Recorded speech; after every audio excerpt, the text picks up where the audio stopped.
Hello and welcome to today's TED Talk. I myself am Oliver Gilhooly, Professor of Literature.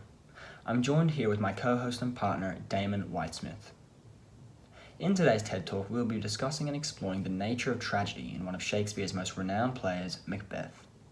We will be going over scenes in the play and have a short insight on similar style plays. What would you do if you were presented with a situation where you are told that you are soon to be promoted in a job or to gain a lot more power, but heard this from someone who's not so trustworthy?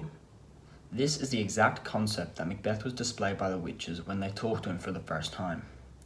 All hail Macbeth, Thane of Glamis. All hail Macbeth, Thane of Cawdor. All hail Macbeth, shalt be king hereafter. In Shakespeare's 1606 tragedy Macbeth. When you hear the word tragedy, you most likely think of something very sad or awful. Well, tragedy in Shakespearean context is quite different. Tragedy in theatre means the rise and fall of a hero, but can also include many other aspects such as supernatural elements, for example, witches, ghosts, and dark magic. Other elements include a struggle between the good and bad and the main character's fatal flaw, which in Macbeth's case is his ambition. Tragedies are portrayed specifically well by Shakespeare, as he is well known when it comes to writing a good tragedy. Some more tragedies that are written by Shakespeare include the likes of Romeo and Juliet, Hamlet, and Julius Caesar.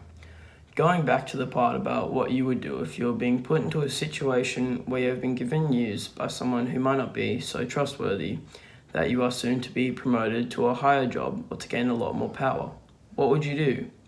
That is something that Shakespeare does so well, which is really making the audience think about what would happen if they were put into the shoes of the characters. A comment that needs to be made is about how Macbeth makes sure the audience doesn't know how or if it is going to be a tragedy that will be taking place, and how he keeps the audience so blindsided yet so in on everything that's going on. This is a great example of how the structure of his play really affects the audience. When we're first approached with Macbeth and the scene with the witches, it gave us a big hint towards Macbeth becoming an unfaithful Thane. Myself only reading the play for the first time was aware that Macbeth was already turning into an unfaithful Thane through these witches passed on the news about Macbeth becoming the new Thane of Cawdor and the King of Scotland. When going further into the play, releasing more and more information about how Macbeth and Lady Macbeth begin to have more trust in the witches and what they have promised to Macbeth. Whereas when Macbeth first received the information that he was supposed to be King of Scotland and Thane of Glamis, he was very hesitant and suspicious of this.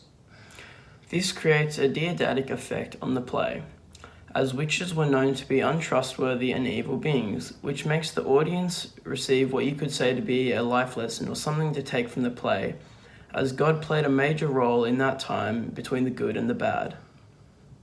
Another feature that is displayed is the rise and fall of Macbeth as the tragic hero of the play. It is clear that Macbeth is a tragic hero through and through. However, his actions cause resentment amongst the audience, so instead of feeling sorrow at his demise, as we would for Othello, Hamlet, or King Lear, we feel relief that such a tyrant is dead. But in truth, there was a story. There was a human inside this tyrant. A similar play in particular is the play Hamlet. In the play, Hamlet is the protagonist who suffers from the tragic flaw of inaction or indecision.